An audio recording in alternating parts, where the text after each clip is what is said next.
This is a Guide Your Light network production, creating podcasts with purpose. Hello, I'm Maritza Barone. Welcome to the Things You Can't Unhear podcast. Has there ever been a moment in your life where you heard, read, or were told something that you simply could not unhear? Something that made you stop in your tracks and helped you to see the world differently in some way, a better way. On this podcast, we create those life-changing moments for you through interviews with some of the world's most profound people around the globe. We explore groundbreaking ideas in health and well-being. What we're really doing is getting to the root cause of your symptoms. And often we find that that is an emotional block that we have been carrying around in our body that's become almost crystallized and created a physical symptom. Relationships. And for women as well, when I talk about respect, it's called respecting yourself, which is don't overgive. Women will tend to put themselves one down, and then wake up at 40 and go, wait a second, I am woman, I deserve respect. Personal and professional transformation. This is true of any skill. You only develop it by doing it. And so, if you don't get out there and just start doing it and being a bit rough around the edges at the beginning, you can't work on your craft. And so it can't turn into something. Spirituality. Because I think when we know who we really are, we think we're our name and our body and our form and our hair and our clothes and our skin and but when we know who we really are as infinite beings, we're free. And so much more. So settle in. This might just be a big day for you where you hear something that changes your life in the most transformative way. Hello and welcome back to Things You Can't Unhear. Thank you again for being here, plugging my voice into your ears and allowing me to join you on your journey as you go about your day, whether you're driving or you're walking or you're cooking or you're working, whatever it is that you're doing. Thank you for allowing me to talk to you while you're doing it. Today on this episode of Things You Can't Unhear, I've invited Laurentine to Bosch on the show, and she is the co-founder of the nutrition-based platform called Food Matters. Now, I've had James Colqhourn on the show a few episodes ago, so you can go back and have a bit of a listen to that episode if you want to hear a lot about the Food Matters brand story, how they got started, and all about their mission. But I wanted to invite Laurentine on the show also because she really does have a very inspiring way of living and an inspiring way of viewing life in a holistic way. And so ensuring that the way that we eat and the way that we live and the way that we think and the way that we feel are all intertwined as one. And she's someone who has traveled many corners of the globe, who speaks many different languages, who has lived in many different parts of planet Earth. So she's got an inspiring and very interesting background that she shares with us today. We talk about her life non-negotiables, who her mentors have been, some of her big life lessons, and of course the big impact that she wants to leave on the world. So I hope you enjoy this conversation with Laurentine Bosch, and I would love to hear what you have to say. Now, please, if you've ever listened to this podcast, or if it's your first time and you really enjoy this episode, I'd love you to just rate and review the show. It makes such a huge difference to our listenership and getting other people to plug in and listen to these messages and these absolutely life-changing people that we get to share on the show. So please, even if you pause it now, rate and review the show. Give me a little 5 stars so I can feel loved and appreciated. Welcome, Laurentine, to Things You Can't Unhear. Thank you for being here with me today. Thank you, Maritza. So amazing to be here too. You are joining us from Vanuatu. I'm a little jealous, I must say. Tell me what it's like there at the moment. Well, it is a tropical paradise. It's for a lot of people, it's a holiday destination, but we actually have made it a home. And the reason being is because when I was a child, I actually grew up in Vanuatu. So it was a special place for me from the years of 3 until 10 that I got to spend in utter peace, quiet, and nature. Beautiful, Wow. Beautiful experiences. I remember walking down with my dad to go and feed the fish in the mornings, and just throwing bread crumbs at the fish and just seeing these tropical fish. And I remember that a certain time in my life when James and I were so busy in working, that I just said to myself, this is a time when I remember how peaceful it was in Vanuatu, and I just want my kids to be able to experience that as well. So before they got too old, we decided to move to this beautiful country and actually make this a home, make this a lifestyle, make this our way of life. And being able to grow up here and now being able to see my kids grow up here, it's just it's a beautiful feeling as well.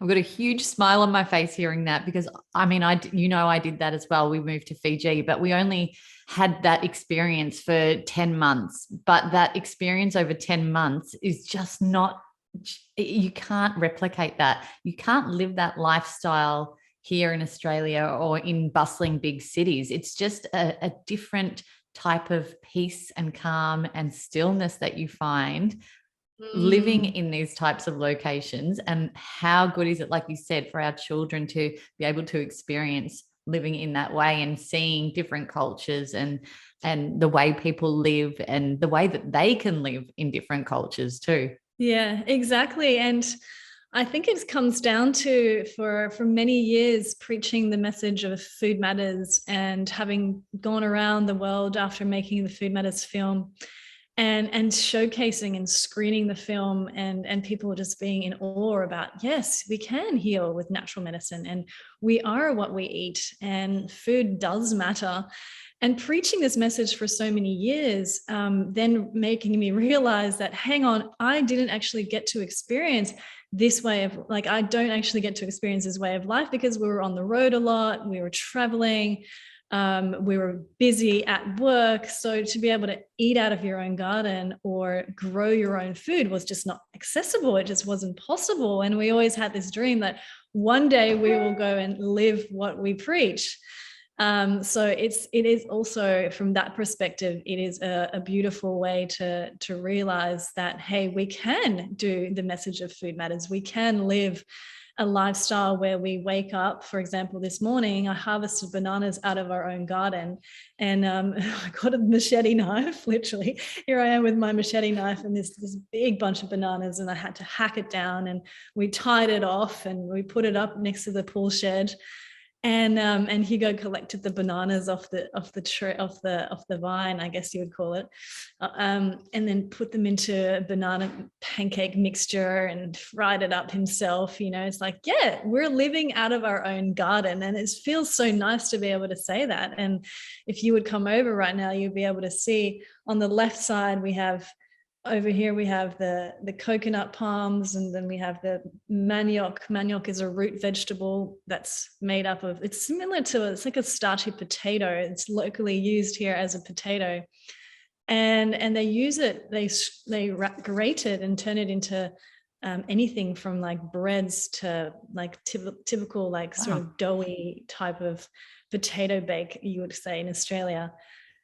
And then like you have a medicinal garden, and I have, everything from herbs like coriander and thyme and basil and oregano. And then further on down on the other side of the gardens, we have the pawpaws and the island spinach, which is a beautiful leafy green, and it's very high in B12. Actually, I was just finding out the other day because I love eating it. And yeah, so being able to harvest out of your own and living off the land of your own supply is, something that we're all aspiring to, especially at the moment with the prices of fruit and vegetables. I think I paid $30 for capsicums yesterday. So yeah, being able to walk out into my garden would be a dream. But you're obviously very passionate about food, and you've built this thriving community called Food Matters, which I talked about in the introduction.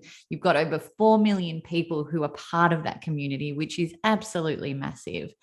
You teach people, you save lives through educating them on nutrition, and now you're going further and helping people with well-being, online business courses. Like, you're completely unstoppable in your impact, helping other people, and you have a fascinating story that supports your brand.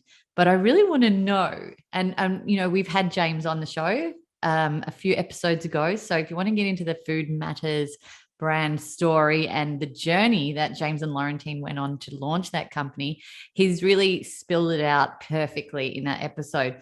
And so today, Laurentine, I really want to get to know you on a deeper level, and you growing up, and what your experiences around food were as a child, and sort of how they've progressed now into today's modern world. So, yeah, thank you for asking that. I mean, like I said, I grew up here in Vanuatu, and for the most part, we lived a very traditional and etiquette life. And my parents were both from Holland, and they would set the dinner table with, you know, white linen and polished silver, and we'd have our starched napkins, and mum and dad would call us and say, come in for dinner. And, you know, we would still be playing out with the village kids and the house ladies' kids. And we were there like making fires and getting dirty, and we wouldn't want to come for dinner. We were just eating lup lup. That was way more fun. The local way that they cook the food here is on like a big, like it's like an outdoor stove, but it's really called with hot lava stones, you know, those ones. And like they have the banana leaves, and they wrap everything in, and then they stuff it in the oven, the bush oven, and then they put all the rocks on top. And we're like, Mom, Dad, we've already eaten. Like, what are you guys talking about? I don't want to sit in a dinner table and hold our knives and fork. So I grew up a bit wild in that way. And that's probably set me up for this wild way of thinking around food and around natural medicine. And we were brought up never to have to use any pharmaceutical medicines because we had the bush. And our house lady would be the one that would, you know, oh, you have an ear infection. Don't worry. We have some pawpaw leaf, and we will just squeeze it, and we will just put that through your eardrum. And Dad would be like, no, don't touch my child. But this is like how I grew up, right? So it was like the paradox of the Western world, of the elite sort of way of life, especially because here my dad was a banker, and he was asked to set up tax haven bank accounts for a lot of Swiss and European bankers.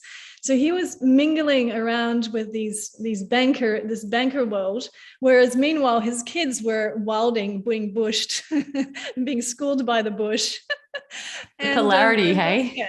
And loving it, right? So it was like the paradox. So I feel like I've always lived in these two worlds where I've seen the traditional way of life and the food that we can grow in countries like Vanuatu. And I've also seen the world of the European. Back in those days, they were called the colonialists, and they were very much like, we have it our way, and we have pharmaceutical medicine, and we do it the way that we've been taught by our parents. And anyway, so it was very interesting to see those two polarities.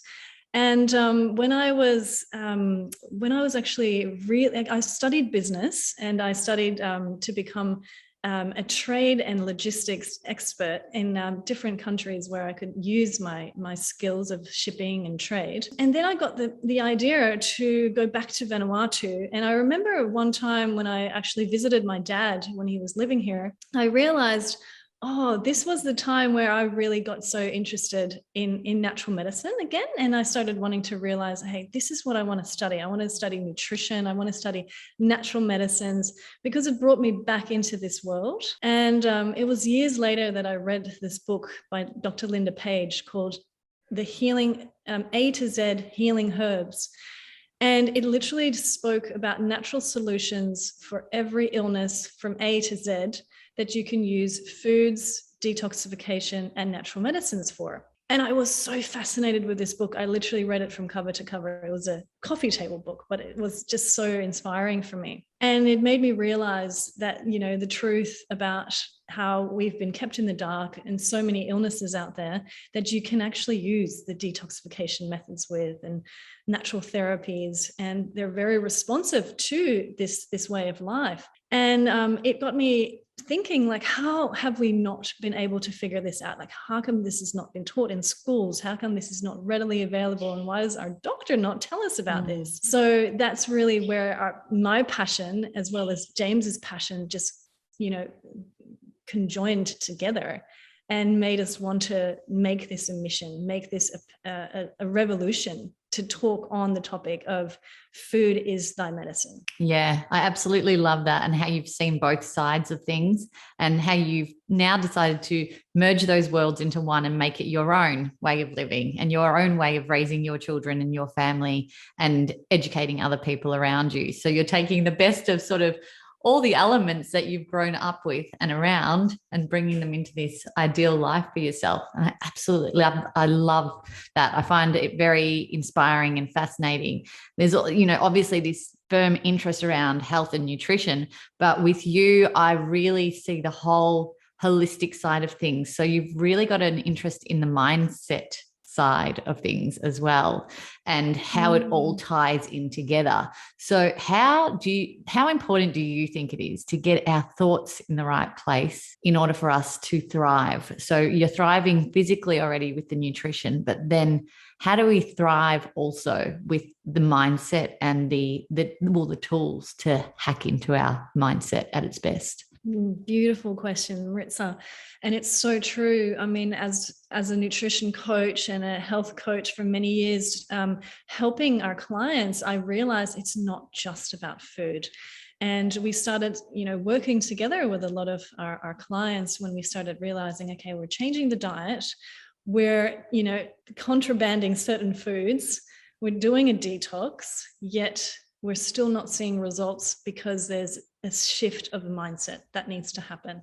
It's either a shift of a mindset or it's something that has to do with a release of emotion, right? Before the healing can start taking place. And when we started realizing that, I mean, we intrinsically knew that as well, but when we started realizing that it's not just about nutrition, it's just nutrition is the starting point. It's the way in. It's our body saying, hey, we can, if we give this a try, if we allow ourselves to really calm our bodies with the foods that we eat and we don't overdo it and we just eat clean, clear, and pure, then we're halfway there, right?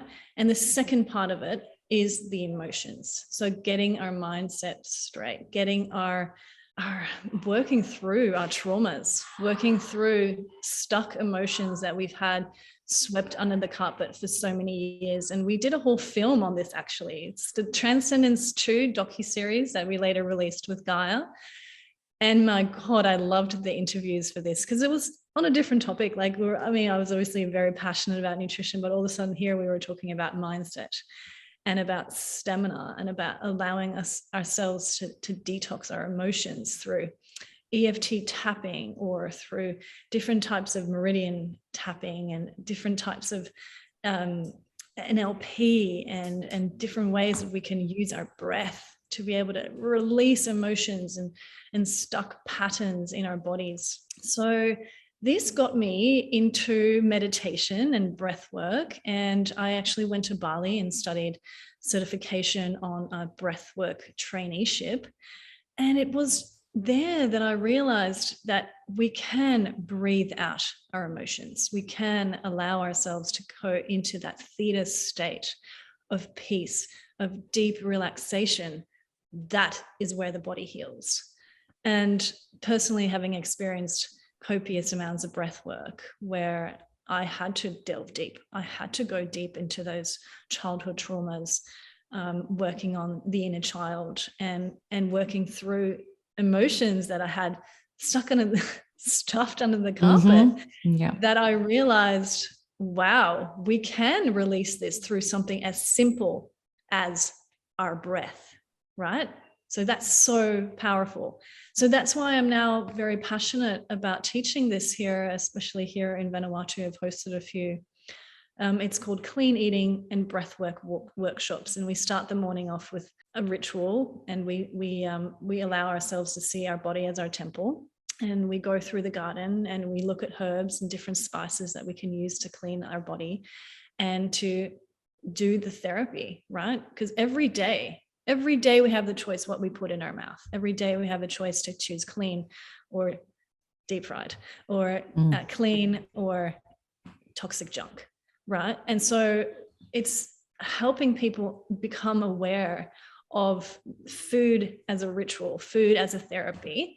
And then we go into breath work and sound healing, and we get them to completely relax, and then they do this work and these emotions do come up, and we have purging buckets next to them. We actually have tissues, and we allow the participants to really go deep into this state of release. And I guess that's where I find as now, like being able to host these events, I find that very rewarding, because you can see the change in people, you know, and they love coming back and doing it again. So it is something that we continue to work on as you know, we improve ourselves and our bodies, and we start releasing more of these toxic emotions and stuck and trapped emotions. We just start to feel clean and light. They keep coming back because they feel so amazing afterwards, no doubt. But you talked about the healing journey, and it's funny, we were talking about this a couple of days ago with friendship group, but where do you think people should start on their healing journey? Like, or you know, are different people at different stages? Like, do we start someone on their healing journey through their mindset, or do we start someone through their healing journey through food? Because, you know, there's people out there in my friendship circle, in my family, that you know, you really can see, you know, prospects of being able to help them and implement positive change and healing.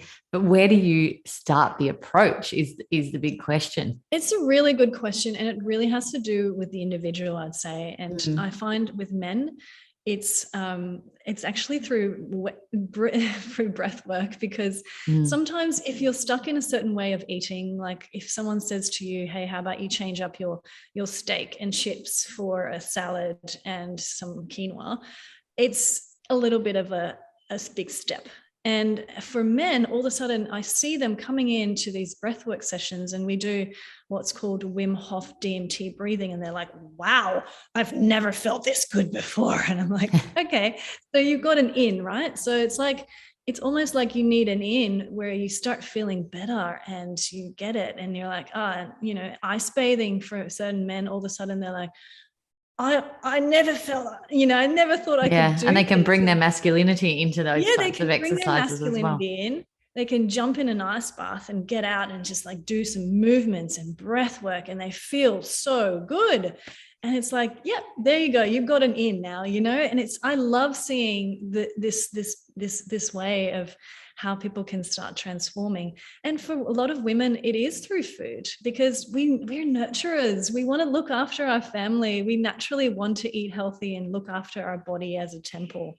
So I do find sometimes with women, I get through food first as a way to open up to the idea of actually it doesn't have to be, you know, the lemon and maple syrup detox. Actually, why don't we look at it like the lifestyle choices that we use as rituals, and a day-to-day basis we have a cup of tea. Why not use that tea to have, you know, let's say it's a turmeric tea, you know, rather than just the old standard Earl Grey with milk and sugar.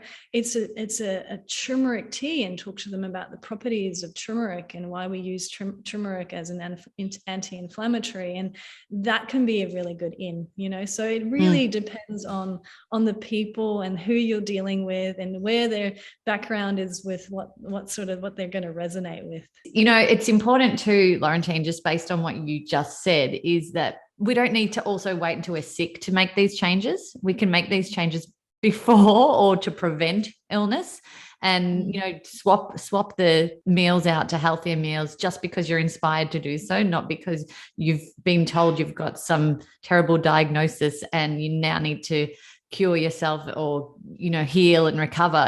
It's getting into the ears of people and the mindsets of people before they get that diagnosis, before they get unwell. That's what excites me, and I'm sure you too. Yeah, that's so true. I remember when we were filming for Food Matters, we traveled down over the border to Mexico to a clinic called the Gerson Clinic, and it was set up by a lovely lady called Charlotte Gerson, and she was helping end-stage cancer patients overcome cancer naturally through detoxification, natural therapies, and a lot of enemas and juicing.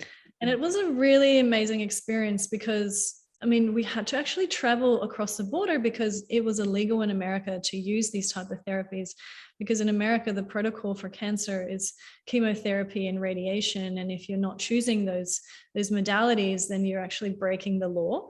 So that's why she had to set up in Tijuana, Mexico. And I got to speak to these cancer patients. And, you know, cancer is not something that it's not an illness that occurs overnight. It's something that happens in the body for years and years and years. And a lot of them had come in and, you know, you could see the fear in their eyes, and they were being taught by Charlotte to remove any type of toxicity, including shampoos. They were not allowed to use any makeup. They had to remove all of their perfumes and their even essential oils. They had to use very limited, even just like coconut oil. I think that was the only thing they were allowed to use.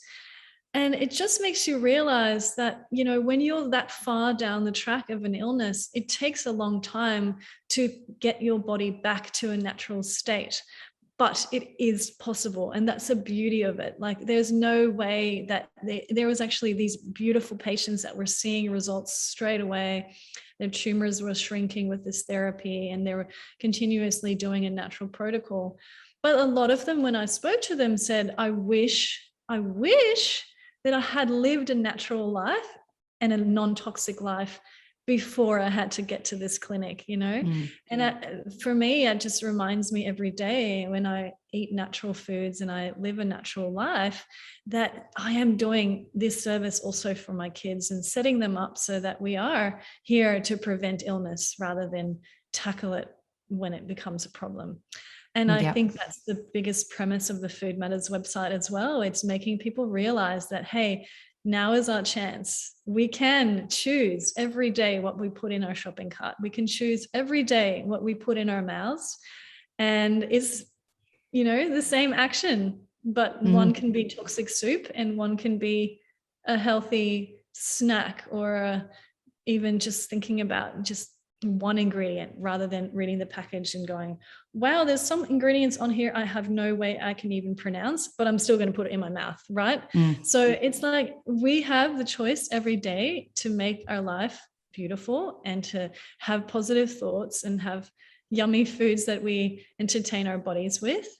And yeah, rather than have to fight an illness, to prevent an illness. That's really where it's at. Yeah. And the education is just a no-brainer, really. Like, why don't we pick up the packets and turn them around? Why don't we read the ingredients list? Why don't we question what's in our food and what we're feeding our newborn babies and our toddlers and our children? Why aren't we questioning this a little bit more? So I love that you start these conversations with people, and then if they then filter out to other family members and friendships, you know, the impact grows and spreads, and the change within is magnified. So I love that. Taking a quick minute to interrupt this conversation to let you know about something exciting I am growing. As you might know, I'm incredibly passionate about helping people to find and share their voice, especially if their voice is one that aims to create positive change in others. And I've launched a podcast network with purpose. It's called the Guide Your Light Network, that features podcasts and voices that inspire, educate, and transform listeners. And we have a library of podcasts that are part of our network that truly embody that mission, and we're looking for more. If this has sparked interest in you and you are ready to start exploring speaking and using your voice in this way, I'd love for you to check it out. Also, if you have something important to say and you don't know where to start to bring that to life, we can also help you to craft your authentic message through our Guide Your Light online sessions to help you get super clear on your intention, messaging, and structure needed to launch a podcast of your own that is authentically you. Just head over to guideyourlightnetwork.com. I want to go back to breathwork a little bit and really take people through that journey of what breathwork does. Do you remember, because I remember mine very clearly, do you remember your first breathwork session? I certainly do. And it was a bit of an awkward experience because my arms were tingling so much that they were forming into a knot, right? And it's called, later I realized it was called tetnia. And it's something that does happen when your emotions get so strong and it's so stuck that you don't know how to release it. And I remember after the session asking my therapist about that. And he said, oh, no, it does happen sometimes when we do, you give it your all and you do go into that state of fear and that you can't let go. But it's natural. It's okay. It's not something damaging, and it is something that happens to a lot of us. Did you have, I've seen that happen quite a few times because we actually go every Saturday morning up here on the sunny coast to do a sunrise breathwork session with the community up here. And although I haven't experienced the clawing, I think people call it clawing as well, I've seen a lot of people, break down, have the clawing, have the emotional releases. For me, my first session was all about the emotional release. Like I went into it really not knowing too much about breathwork, just thinking, breathwork be like meditation, it'll be quite relaxing. And little did I know I would be spending the next 5 hours sobbing in the corner thinking about the journey of healing that had just opened up within me. And I was just floored by the power of those emotions that came out of me from that breathwork session, and then that sense of release afterwards. So for you, did you have, you had the physical side of it. Did you get any of the emotional benefits from your first session? So my first breathwork session was very deep, very powerful. And I had a lot of sobbing. I had a lot of remembrance. I had a lot of activations. I actually did have a lot of even past lives flashing through. And that's why I think the modality of breathwork is so powerful, because it's allowing the body to do the healing, right? It's really just going in, and all of a sudden you let your body breathe itself. Like you're no longer doing it.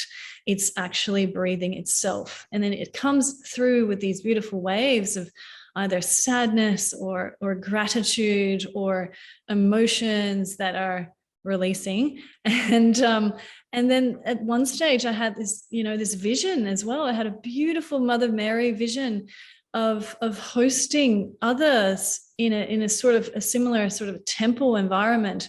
And it was this vision that allowed me to and actually now I get emotional just thinking about it, because it's what I'm doing now as well. It's like being able to host more people in a temple space, and where we are able to, as a collective, breathe together, release together. And it has been my passion ever since my first breath work, when I had this vision to bring that modality to the world.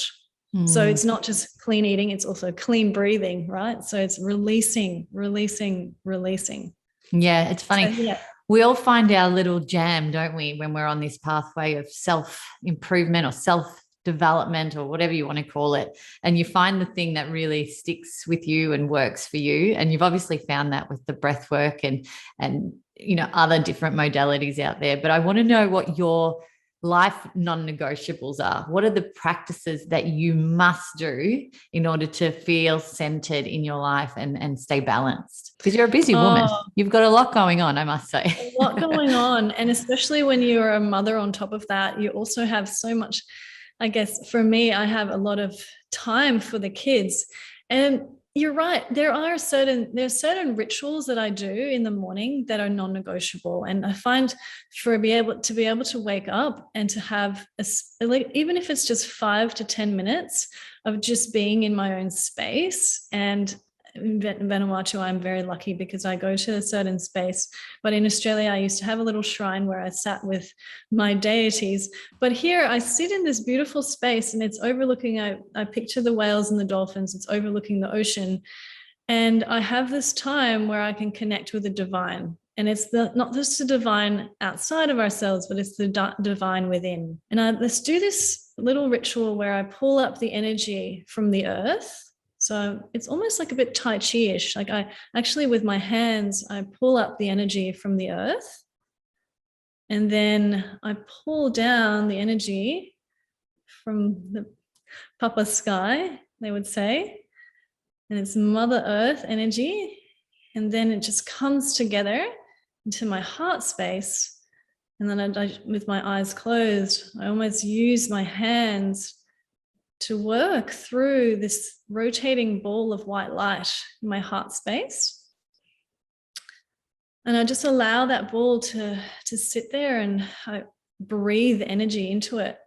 And this ball just starts spinning, and then it becomes bigger, and it becomes more, it's almost like the spinning ball just starts transfusing all throughout my body, throughout all of my cells. And then I just create this bubble of white light around me. Again, it's very Tai Chi-ish. When I do it, I'm like, I wonder if people are looking at me, what they think I'm doing.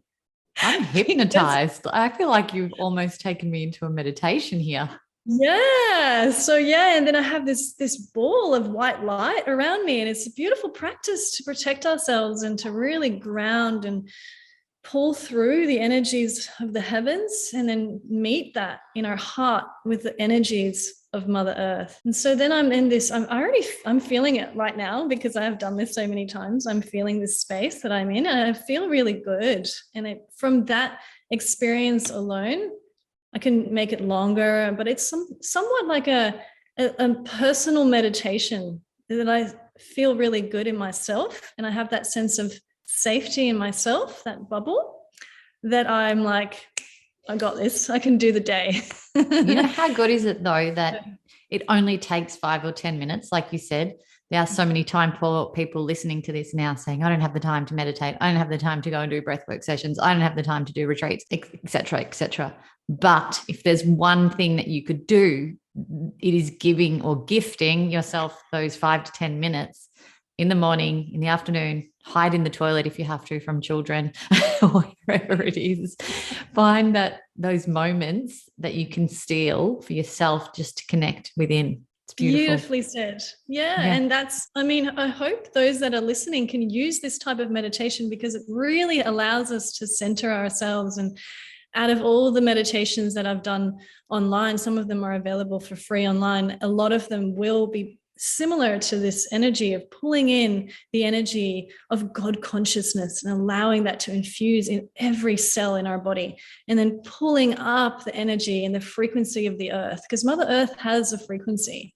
And if we start to vibrate at her frequency, we recalibrate all of our nervous system. We recalibrate all of and toxicity just removes itself. It can't live in a place of peace, right? It's like if you have all this soul fragile frequencies, if you have these specific frequencies that we can listen to, you can listen to them through singing bowls or listening to even harp music or violin.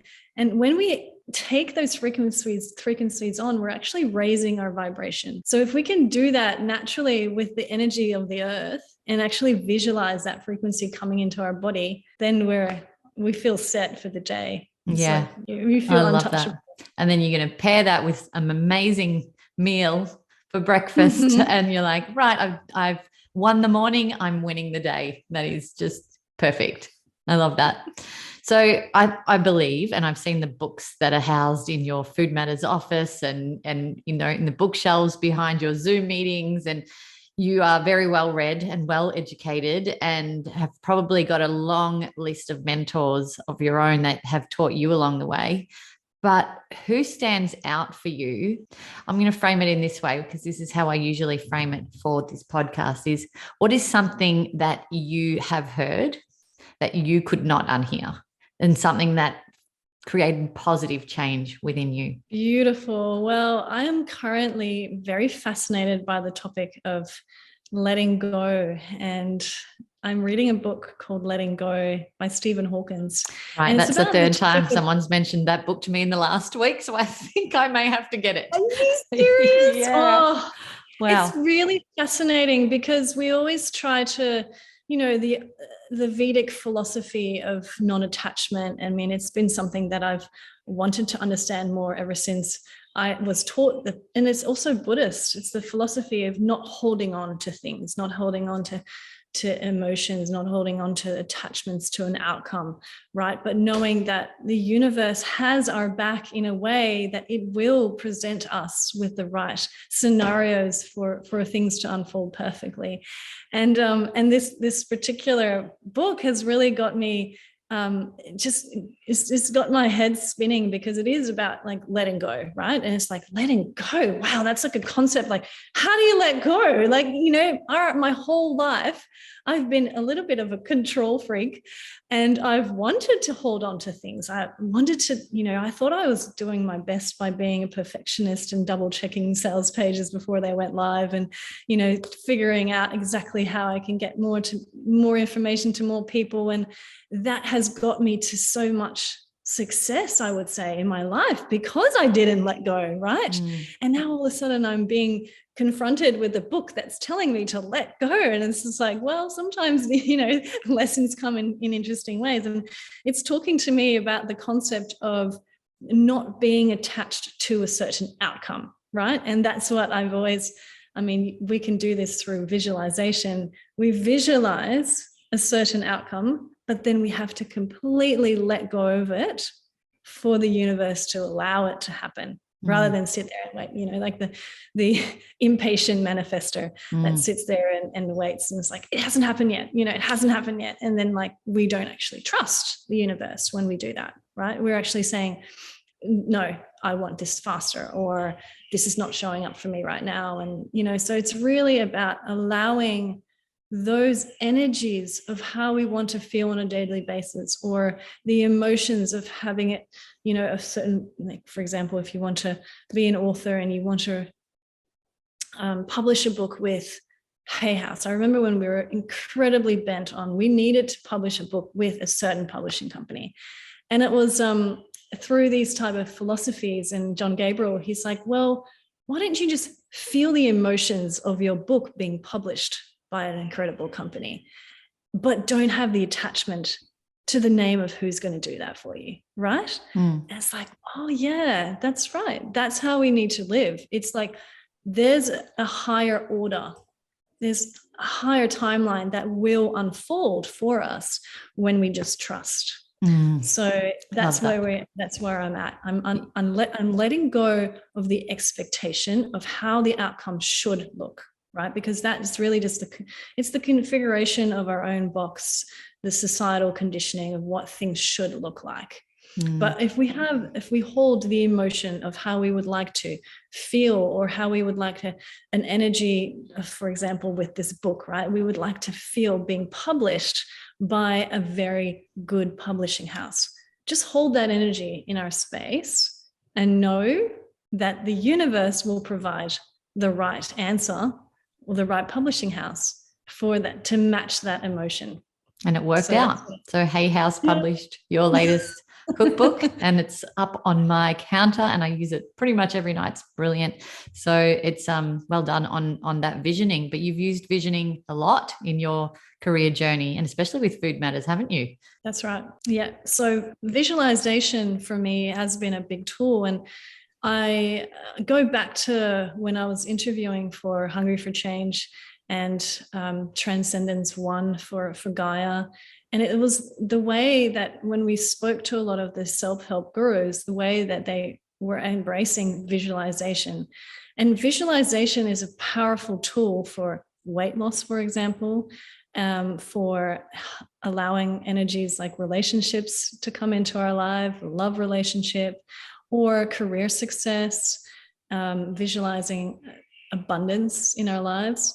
So I have personally used visualization as a tool when I create a vision board, but then also it's a way of living as well. Like every day we have the opportunity to, in a meditative state, to bring about a vision of our highest self. Like, what is our highest self eating right now? What is our highest self? How is it talking? How is it showing up?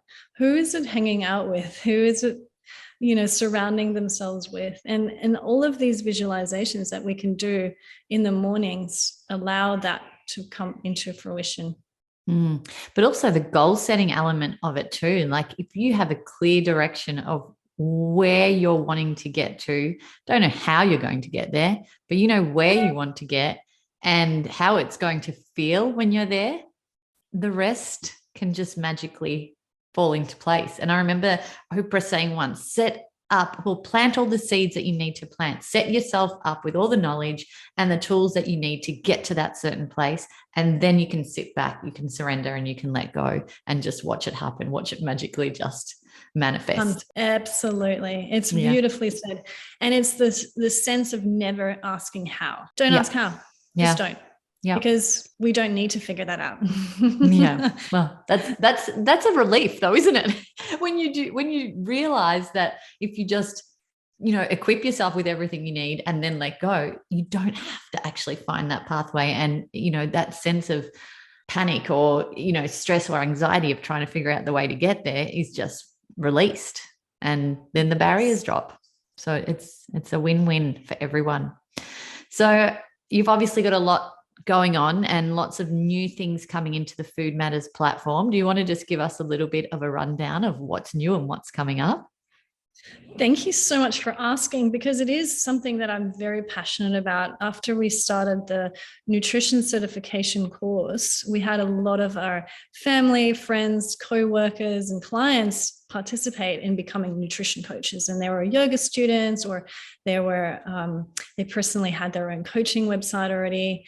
And a lot of times the narrative was like this: I don't really like my accounting job or my e-commerce job. I want to do something I'm passionate about. So that's why I'm going to study nutrition, and I'm going to start my own coaching course or coaching business or an online practice. And I loved hearing everyone's enthusiasm about this. But sometimes when I spoke to them 2 years down the track, they would have lost momentum, and they said things like, I needed to go back to my career, or I needed to go back into the business world. And it's just that type of heartbreak where I'm like, oh, I wish I was able to give them more tools to be able to start a successful online business. So in feeling into this energy, we created a course called the Food Matters, or actually now it's called the Well Academy Business Course. So it allows individuals like yourself, for example, to be able to start a wellness business online and give you the tools and the tips, the tricks, the strategies you need to be able to make it profitable in the next 10 weeks, right? Because we're like, we don't want people to have to fail and go back to work. No, we want people to be able to live their dream. And a lot of the dream was, I want to be able to work from home. I want to spend more time with my husband. I want to spend more time with my kids. I want to go and live on an outer island of the Pacific. So how do we do that? We're actually so incredibly blessed to live in an age where we get access to the internet wherever we are, as long as we have good internet, and be able to make money online. Now, that's something our parents didn't have.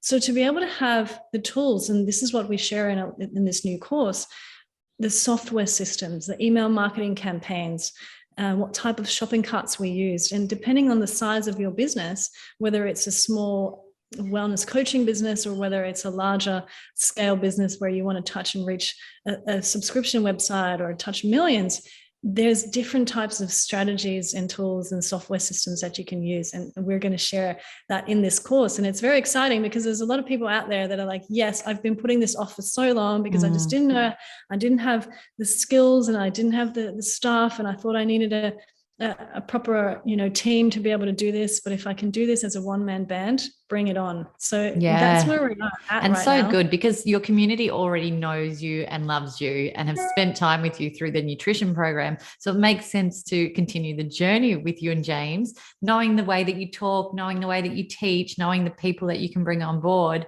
to just continue that evolution of who they are as well. So congratulations. It sounds amazing. And over 15, 20 years of business, I'm sure you've got so many lessons and skills and expertise to share with everyone out there. That's right. And we, like you say, Maritza, we have done everything from creating websites to starting our own podcast channel to being able to get films to the marketplace and being able to launch books and get publishing deals and being able to do a subscription online channel that later sells to GAIA. And there's a broad range of experience that we're here willing to share, and secret sauce out the door. We're here to be able to share this with so generous. And also the mistakes that you might have learned along the way that you don't want others to have to learn from as well. So Right. I'm sure there's been many of those. We've all experienced our own mistakes that we can use as lessons. That's right, exactly. And that's why, I mean, James and I started off as a two-man band, literally, and we started off in an innovation center because we couldn't afford a proper office space, and we had staff that consisted of university students that were interns and external VAs from the Philippines. And here we are. We have a thriving team. We have an office in the Sunshine Coast. And we have a community worldwide that, like you said, it's over 6 million followers online. And it's amazing to see that there's so much respect as well for people that are wanting to do this and see this as a revolution. They're like, yep, Food Matters has been able to be, it's 15 years that we've been doing this, you know, the same thing. We've been teaching the same thing over and over again, and still the premise of using food as medicine to heal. And so many more people are jumping on this, and they're advocates of this message. And we want them to succeed as well. We want them to have a profitable business that they can have this beautiful ripple effect in the world. Beautiful. Well, I wish you all the very best with it. I've seen brief snippets, so I know it's incredible. And I'll pop a link into the show notes if anyone's interested and wants to find out some more. But my final question to you would be, if you just had one thing to say to the world, what would it be? A big question to end on, but it can just be a simple statement that you'd leave everyone with. Well, I'm going to go back to my belief system around food, and it is, let food be your medicine. Because if we do this, then if I can be known for one thing, then that could be it, you know. And I do think that I'm here to channel Hippocrates, because he was saying this many thousands of years ago. The food that we eat, the vibrational state that it's in, when we ingest it, is the vibrational state that we will hold throughout the day. So that's why I always eat live food. And live food means that it hasn't been cooked, destroyed, processed, or alterated in a way that it's no longer recognizable. So many man-made foods out there, yet, and I actually see it with my kids now that Rangi's getting older, he's asking and requesting more man-made foods, more foods that are just easy to make, you know, just the 2-minute noodles, or the popcorn, or the chips, or, you know, any type of flavored foods. And it's because I see this happen with older kids as they get into university age. It's just time is of the essence. They don't have time to make anything. Oh, well, mum's busy. I'm just going to go make something in myself. But it's really allowing that information to infuse in him. You know, I know that I've said it to him so many times now that it's going to stick in there. So seeing our food as medicine. And if you just have to remind your kids that as well, like, is that medicine? Are you guys going to have fun eating that? Or is that entertainment, or is that medicine, guys? You know, so it's allowing each and every one of us to let that really infuse into us, and seeing our body as our temple, and seeing the way that we can elevate our consciousness through eating high vibrational foods. You well and truly will be remembered for that message. I promise you that. Boom. Well, thank you. And I've done my mission. You have. Thank you so much, Laurentine, for joining me today and sharing so much of your wisdom with us. I knew it would be a great chat. I'm glad we finally made it happen. Wishing you all the best in Vanuatu, and hopefully we can all come and visit you soon. That would be amazing. Yes, we'll have some turmeric tea together. It sounds amazing. All right. Thank you, Laurentine. Thanks for listening to the show. What did you think? And what did you feel? Let us know by leaving me a message on the Things You Can't Unhear Instagram community page. And if you can, give us some ratings love on your favourite listening platform.